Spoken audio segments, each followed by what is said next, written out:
es periodista, analista republicana. Bienvenida.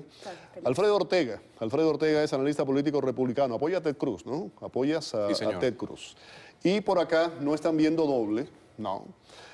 Sándor Valdés, Franco Valdés. ¿Franco es? Él.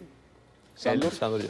Ellos son jóvenes activistas demócratas y apoyan a Bernie Sanders, sí, los dos. Muchísimas gracias por estar aquí en el programa. Y vamos a comenzar rápidamente con los últimos acontecimientos. Y vamos a hablar del tema, por cierto, antes de ir con esto. Primero fue Pensilvania. En Pensilvania se dijo que sí, una corte decidió que Ted Cruz pues era elegible para ser presidente de los Estados Unidos. Se cuestionaba dónde había nacido. Y hoy una corte de Nueva Jersey pues reiteró lo mismo. Más o menos, básicamente dice que sí, que existe la posibilidad que es elegible para ser presidente de Estados Unidos. Se cuestionaba si no había nacido en territorio estadounidense, por ejemplo, como el caso de McCain, que nació en Panamá, pero en un sector, un territorio estadounidense de Panamá. Soledad, vamos a comenzar por el lado republicano. Hoy hay una serie de notables republicanos han dicho, entre ellos Jeb Bush, que no van a asistir a la convención.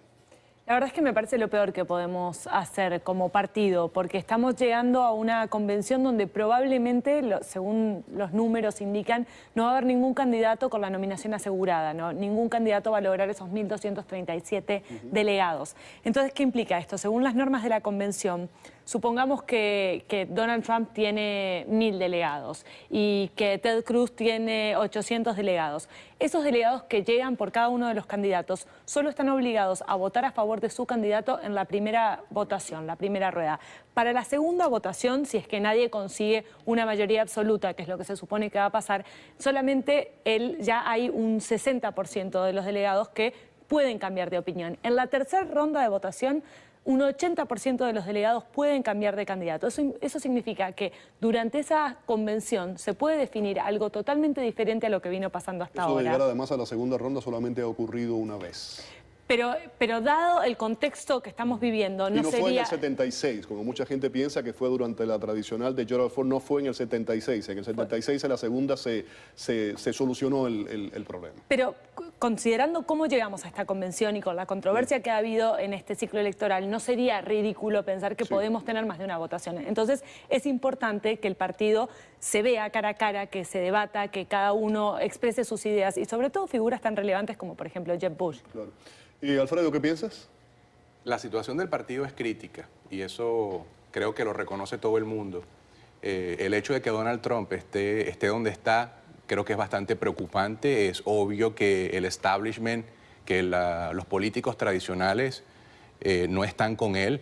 Están haciendo absolutamente todo porque él no obtenga el número de delegados. Obvio, Alfredo, en todo esto es que el votante tampoco ha estado con los políticos tradicionales y un caso es Jeb Bush. Pero, Félix, aquí hay algo crucial. Tú el otro día en un programa acá te alarmaste cuando la señora analista Rivas Logan te dijo que se le daba un chance al pueblo para que votaran, y recuerdo que tú te alarmaste bastante. Eso fue por el tema, voy a explicar para aquellos que no lo vieron, ella y yo estábamos no discutiendo, mi labor aquí es preguntar, ¿no? Yo le pregunté sobre el tema de los superdelegados, que si los superdelegados era algo democrático, y lo ponían en el siguiente contexto. Cuando ves los números que separan a Bernie Sanders de Hillary Clinton, en aquel momento, no sé hoy día, aquel día los diferenciaban 250 delegados. Cuando se iba y se agregaban los superdelegados, hablábamos de una diferencia de casi 480. Y la pregunta mía fue por eso, y cuando yo le pregunté en varias ocasiones, terminó diciéndome más o menos el que no le gusta que se vaya del partido. Correcto. De todas formas, el punto que quería hacer con ese comentario es que es importante destacar que la elección es de segundo grado. ¿Qué quiere decir? Que la gente no vota directamente por los candidatos, sino por unos delegados que posteriormente van a votar por él. Ahí estás apoyando entonces el sistema de los superdelegados de los demócratas. No. Porque es el mismo concepto. No, pero es diferente porque los superdelegados demócratas pueden votar por quien quiera. Es un voto indirecto. No, y ellos pueden votar por quien quiera. Es un voto indirecto también. Correcto, pero en el caso de los republicanos, como explicó Soledad, ellos tienen que votar por lo menos la primera vez por el candidato que ganó. O sea, que escogió la gente indirectamente. Pero ese concepto es clave. y existe desde 1832. Esto no es algo nuevo. Las convenciones son las que dictan quiénes son los candidatos. Pero precisamente esa es la cuestión. Esto no debe evolucionar, no hay que engrasar los andamios, si cabe decirlo, de la convención, de la política en general, no la republicana, la demócrata también. No hay que cambiar, no hay que evolucionar, la dinámica de los tiempos no exigen cosas diferentes. Se puede hacer la discusión, Félix, pero lo importante es saber por qué se hizo eso. ¿Por qué se hizo un sistema de segundo grado? Y es precisamente para evitar que una persona como Donald Trump llegara directamente por el voto popular, que es lo que hubiera pasado. Entonces, lo que me estás diciendo es que eso se hizo para evitar que la mayoría elija a un candidato. Bueno, cuando... Me estás diciendo lo mismo que me dijo Ana no es nada más definir, no es que el partido puede definir. Esto es un debate que se tiene que dar en cada uno de los 50 estados. Cada estado tiene sus propias leyes electorales y no en todos los estados funciona igual. De hecho, hay estados donde hay caucus, hay estados donde hay primarias abiertas, estados con primarias cerradas. Entonces, el tema de los caucus sería también otro tema de debate. Otro tema de debate, digo, es muy difícil venir a decir, bueno, cambiemos el sistema, porque no hay una persona o una institución que es la que impone las reglas. Es cada uno de los 50 estados, es un debate eterno y puede ser que sea válido tenerlo, pero no a 3 meses de la convención ni en un año electoral. Quizás es algo que tenemos que pensar de noviembre en adelante. Y Donald Trump aceptó las reglas en ese momento que son supo desde el día 1. Correctas o no, pero las aceptó. Donald Trump está lanzando una pataleta más, pero yo debo decir, en primer lugar, que estoy muy contento de ver cómo se le va la nominación a Donald Trump de sus muy pequeñas manos. Eso me alegra muchísimo. Sin embargo, si algo positivo voy a sacar de el ciclo electoral y de Donald Trump específicamente, sería el hecho de prestar un poco de atención al proceso exactamente como está sucediendo y como sucedió durante 180 años. Hay algo que no está bien con el proceso electoral en Estados Unidos, sobre todo en las primarias. Yo creo que el erradicar o el quitarle un poco de importancia al voto directo es una afrenta contra lo que debe ser la democracia, incluyendo, entendiendo la posibilidad de que un personaje, una defensa como Donald Trump, sea el nominado de su partido, pero afecta a la democracia. Pero entonces también en contra del yo creo que es algo que tiene que examinarse más adelante, a largo plazo. Obviamente no es algo que se puede hacer, como dijo también Soledad. Estás en contra también de los superdelegados. También hay que revisar el tema de los superdelegados. Y Bernie Sanders se ha quejado también, como se ha quejado Donald Trump, de lo hace de una manera articulada y un poco más centrada. De hecho, Hillary Clinton, cuando estaba peleando la nominación contra Barack Obama para la presidencia por el Partido Demócrata, ella obtuvo el voto popular. Lo que no obtuvo fue el número de delegados que necesitaba, que la superó Barack Obama, pero ella sabe perfectamente cómo funciona el sistema de delegados. Estoy de acuerdo con ustedes, pero también me parece que tiene que haber otro mecanismo para que no sucedan cosas como pasó en Alemania nazi, que Hitler ganó las elecciones por el voto popular, y no debe haber algún tipo de mecanismo que evite que eso pueda pasar en este país. Félix, el simple hecho de que existe la posibilidad, lejana, sí, poco probable también, pero existe la posibilidad de que un candidato republicano o demócrata que no haya participado en las elecciones ahora, en todo este ciclo electoral, sea el elegido de su partido, es completamente inaceptable. Eso fue lo que salió el otro día Paul Ryan y dijo que no. Pero una cosa importante, Félix, una cosa muy importante. Esto es lo mismo que sucede en España o en Inglaterra, en los sistemas donde los sistemas parlamentarios, por ejemplo, la gente vota por un partido y el partido luego escoge quién va a presidir el gobierno. Mira lo que está pasando en España ahora. Está bien, pero esto no es una cosa que sea que los Estados Unidos somos distintos o que quisimos. O sea, es muy importante saber que esto tiene precedentes a nivel mundial y ocurre en muchas partes. Ahora, lo que es clave acá es qué pasa con todas las personas que votaron durante todo el proceso de primarias y puede llegar a una convención, como ustedes comentaban, y que luego se diga, mira, el candidato no es este, sino el candidato va a ser esta otra persona. Es un insulto.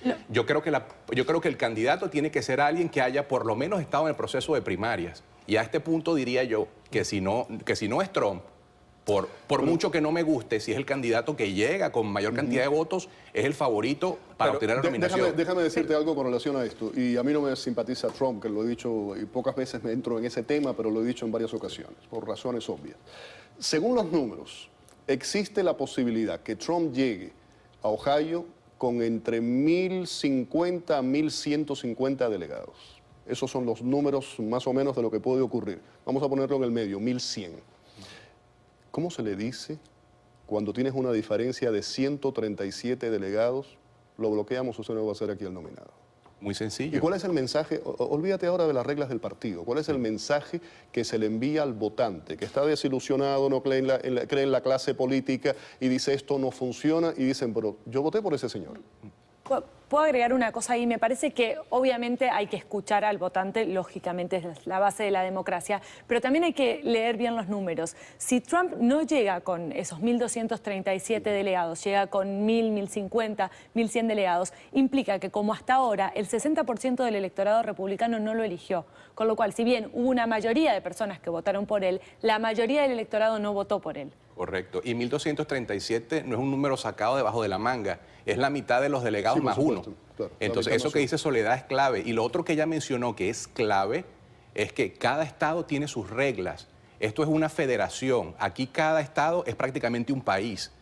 Y cada estado se da sus propias reglas de cómo va a escoger los delegados y cómo va a ser la repartición de los delegados. Eso es muy importante. Estaría fuera de lugar decir que hay espacio para que sea reformado en algo el proceso electoral en Estados Unidos, que se simplifique un poco, porque no es solamente la cuestión de los delegados, también están los caucuses, como tú estabas mencionando. Es un proceso extremadamente complicado.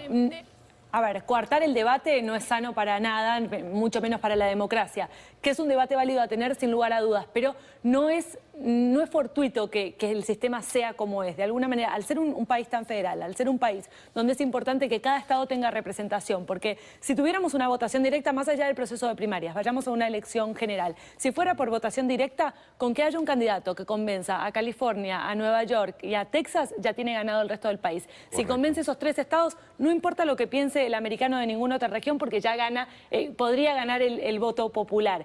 El hecho de que haya que cada estado tenga una importancia, tenga un número de votos electorales, está diseñado para que todos los estados y todas las regiones del país tengan voz y voto en una elección y no haya que concentrarse solamente, como pasa en países de América Latina, mi país, por ejemplo, en Argentina, donde si uno gana la provincia de Buenos Aires, ganó todo el país. Y entonces hay candidatos que llegan a la presidencia sin saber, sin importarles lo que está pasando en el norte del país, lo que está pasando en el sur del país, porque con haber ganado la provincia de Buenos Aires les alcanzó.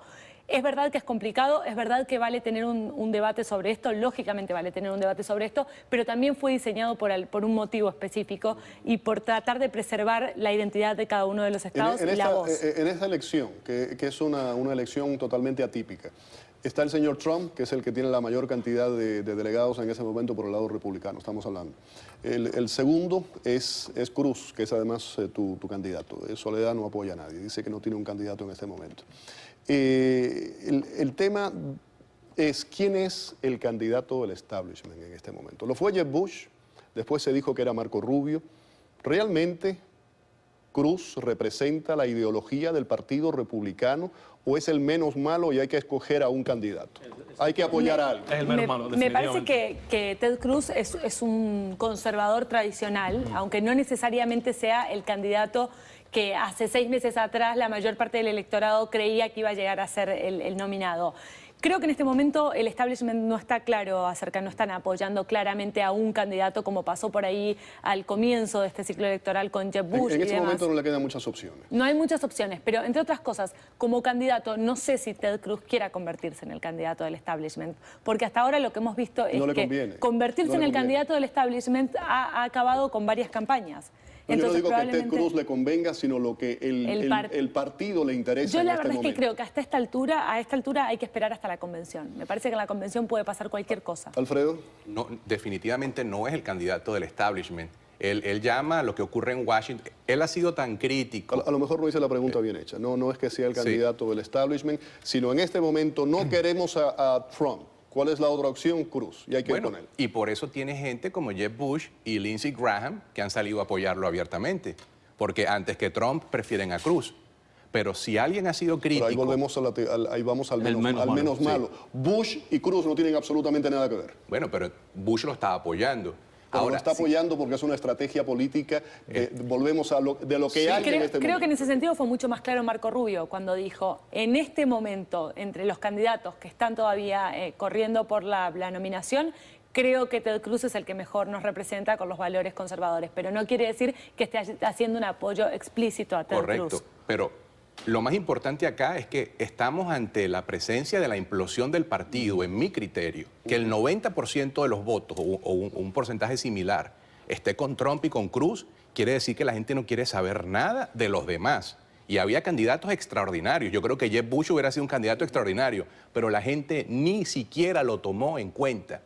La gente llegó al nivel, que es lo que me parece a mí más grave, de apoyar a Donald Trump que le perdonan lo que sea. Y cuando en una sociedad un grupo de la población apoya a un candidato sin importar lo que diga, que es lo que está pasando con Trump, es gravísimo, porque ese es el comienzo de los totalitarismos, ese es el comienzo de las dictaduras, cuando la gente, no importa lo que diga un candidato, diga yo estoy con él, haga lo que haga. Estoy de acuerdo contigo completamente, pero yo creo que también llega un límite de esa situación. Yo creo que si vemos la campaña de Donald Trump en las últimas 2 semanas se ha desinflado y de alguna manera yo creo que me da la impresión de que ha autosaboteado él inclusive su campaña, ha metido la pata demasiadas veces, ha dicho demasiadas tonterías. Está liderando en todos los estados del este de los Estados Unidos por 20 y 30 puntos. Sí, pero perdió en Wisconsin, se sabe que las mujeres no lo pueden para nada. 30 puntos de ventaja en Nueva York, que es el tercer estado en importancia en votos. Está muy lejos de quedar en segundo lugar todavía. Básicamente, la estratega principal de la campaña, Donald Trump, Paul Manafort, dijo, creo que en New York Times o en Washington Post, hace cuestión de 2 días simplemente, que la única manera que pueda ganar Donald Trump la nominación del partido es si llega con la mayoría de la cantidad de delegados. Bueno, reconoció básicamente que esa es la única manera posible que pueda hacer el candidato. Es que por eso vimos un cambio en el discurso de Donald Trump. Ha empezado a criticar el sistema porque sabe que si no llega con los 1.237 es muy difícil que gane la nominación. Yo creo que tampoco podemos menospreciar a Donald Trump, Y yo creo que muchas de sus declaraciones no son tan tontas como parecen y es mucho más habilidoso y lo ha demostrado. Creo que hay una estrategia detrás de todo esto. Llevamos todos 9 meses diciéndose desinfla, no va a ninguna parte, no sabe lo que está haciendo. Y yo creo que sí sabe. Y llegó hasta acá. Sí sabe lo que está haciendo. Vamos a la pausa. Vamos a la pausa y regresamos acá con los invitados. Quédense con nosotros.